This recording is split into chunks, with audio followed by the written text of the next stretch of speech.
The Empire had massive ships, planet-destroying battle stations, walkers so high that they could tower over buildings, and TIE fighters so numerous that they could blot out the sun. The Empire had all of the metal it needed to destroy any force that was foolish enough to get in its way. But like most totalitarian regimes, the Empire's desire to control everything from the top down created a rigid military hierarchy that made their military force far too rigid to react to the rebel insurgency. The rebels, on the other hand, severely lacked the war tools necessary to allow them to carry out a conventional battle against the Empire. But because they were champions of individualism and a free society and democracy, this rabble of fighters organized itself in a way where the individual was given more opportunities to follow their own initiatives during a battle. Which is why the rebellion was so successful. Ultimately, they would succeed not because of the actions of a few, but because of the sum of the actions of the many. Not all of those individuals would be highlighted in the various Hollow films and novels about the Rebel Alliance that would come afterwards during the New Republic era, and that's because there are probably far too many eras to fit on those delicious pages. In today's video, we're going to be taking a look at some of the lesser known unsung heroes of the rebellion. Hopefully you've ever heard of any of these guys.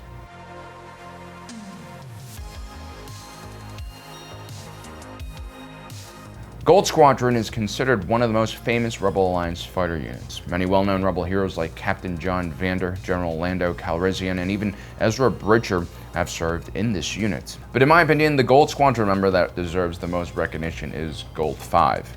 Not Davish, aka Pops Krail, who perished during a Death Star trench run during the Battle of Yavin, but the unknown pilot who is designated Gold 5 during Operation Handoff, the extraction of Mon Mothma.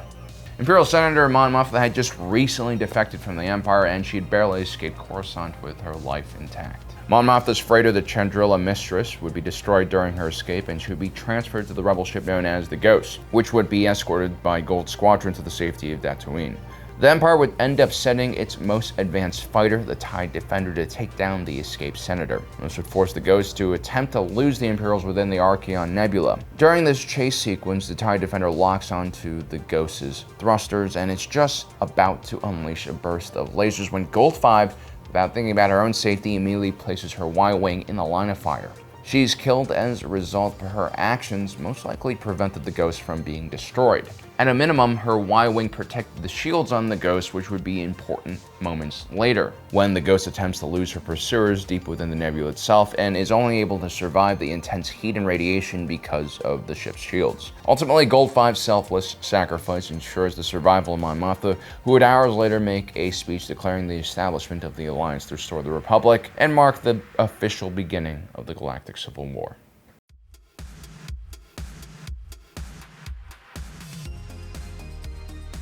The heroic actions of Cassian Andor, Jyn Erso, and the ragtag group of heroes that accompanied them was in itself a victory for the little guy. When Rogue One came out, it showed us a side of the rebellion we rarely ever got to see. But within that story, there was an even more unsung group of heroes that helped Andor's team achieve its ultimate goal of stealing the Death Star plans. When the Rebel Alliance High Command refused to authorize Jyn Erso's proposed mission on Scarif, Sergeant Rue Scott Melshi would contact his platoon leader, Lieutenant Tydu Sefla, and ask him to volunteer their unit to help Andor's team's unsanctioned mission. Both the sergeant and the lieutenant understood that this was a one-way suicide mission, and they were not only committing to sacrificing themselves, but also the men that they were in charge of, which of course is no easy decision. Ultimately, Sefla's platoon of Rebel Special Forces were vital in creating a large distraction on the surface of the planet that allowed Andor's team to infiltrate the base undetected. They did exactly what Cassian Andor wanted them to do. Make 10 men feel like 100.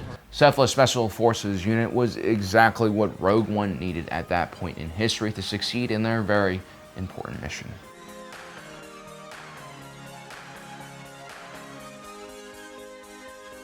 Not all heroes wield blasters and lightsabers. Not all heroes go down fighting.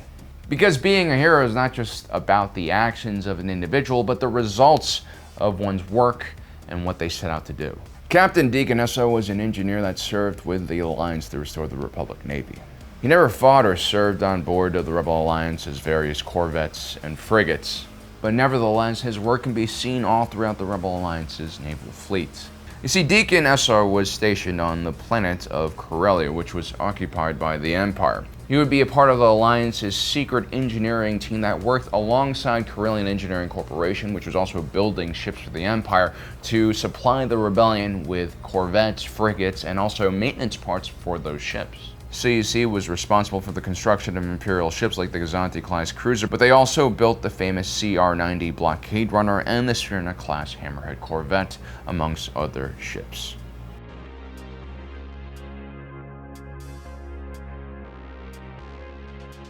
Battle of Hoth could have been the strategic victory that the Empire needed to end the rebellion for good, but instead, thanks to the actions of a few heroic individuals, the Battle of Hoth was more of a tactical defeat for the rebellion than a huge operational loss. Crucial to the rebellion's survival during this mission was Captain Weirin Serper, senior controller in the command center of Echo Base. He was simply doing his job by scanning the surrounding sectors for signals when he detected the transmission of an Imperial scout droid. It was his attentiveness that alerted General Carlos Riken, the base commander, who would dispatch a recon mission that confirmed that the Empire did indeed find out their location. Captain Serper's early warning allowed the rebellion to fully evacuate Hoth of all of the war material, vehicles, and personnel that they wanted to get off the planet. Ultimately, the loss of Hoth was not a really big strategic loss.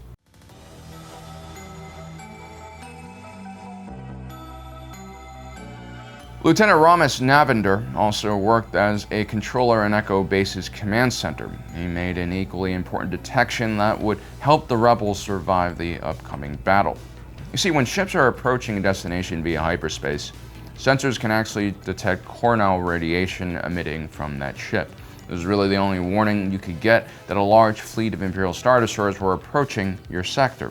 Lieutenant Navander's detection of Darth Vader's fleet's Cornell radiation bought enough time for the rebels to engage the planetary shield over Echo Base, which was so strong that it forced the Empire to carry out a ground invasion that would have to be launched several miles away from the base. Once the battle commenced, the lieutenant would hop into a Y-wing and escort transports out of the system to their hyperspace point. He actually managed to make 4 trips before, on his 5th trip, he was shot down by a group of TIE fighters and captured by the Empire.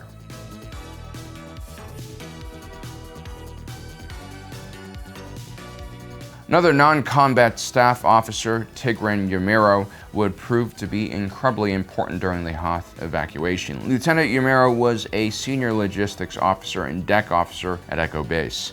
He would be responsible for coordinating the evacuation of supplies and personnel from Echo Base. This included not just all of the soldiers and pilots, but a large group of researchers, scientists, and other non-combatants as well. After he finished coordinating the evacuations, the lieutenant would actually join the frontline fighters defending Echo Base.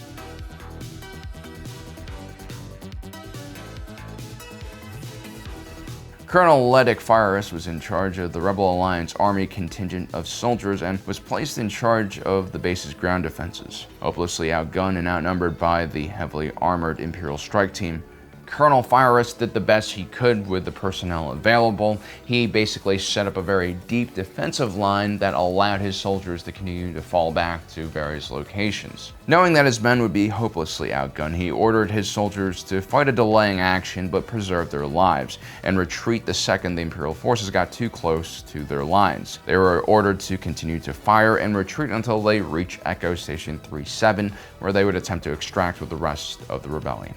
Colonel Fyrus also anticipated that the Imperial forces would target the shield generators that were guarding the entire base from orbital bombardment. Fyrus would encourage the Empire to attack the structure, knowing that their destruction was inevitable. But his real reason for doing this was to distract the Empire from all of the transports that were unloading on the other side of the base.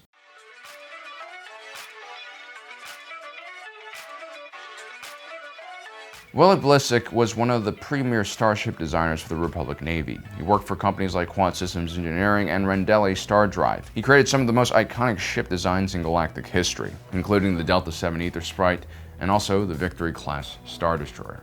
Wellix was a pretty black and white individual, and once he realized that the Empire was using his designs to basically oppress the entire galaxy, he decided to defect. His knowledge of the Imperial-class Star Destroyer's designs would be priceless for the Rebel Alliance, who would pass on this data to the Rebel Alliance Navy, where countermeasures for the terrifying Imperial Navy would be developed.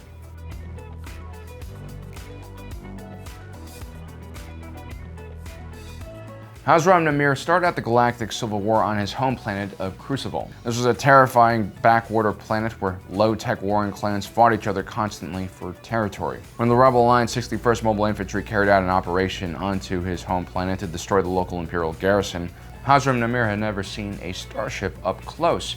Despite the fact that he knew very little about modern technology, Namir's warrior-like abilities and traits made him an excellent recruit for the Rebel Alliance. Namir's story was not unique, especially amongst the rebellion's ground forces, which routinely recruited survivors out of the rubble post-battle. But what made Namir different was that he would rise to a command position after his commanding officer Mika Evan died during the Battle of Hoth.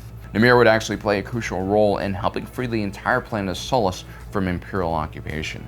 Despite his lack of understanding of the wider galaxy, Namir's experience of being a soldier from a very young age made him an excellent leader and commander. Junior officers like Namir were the individuals on the ground that kept rebel units at the company level motivated and helped them survive one battle at a time, so that they could make a bigger impact in the wider war.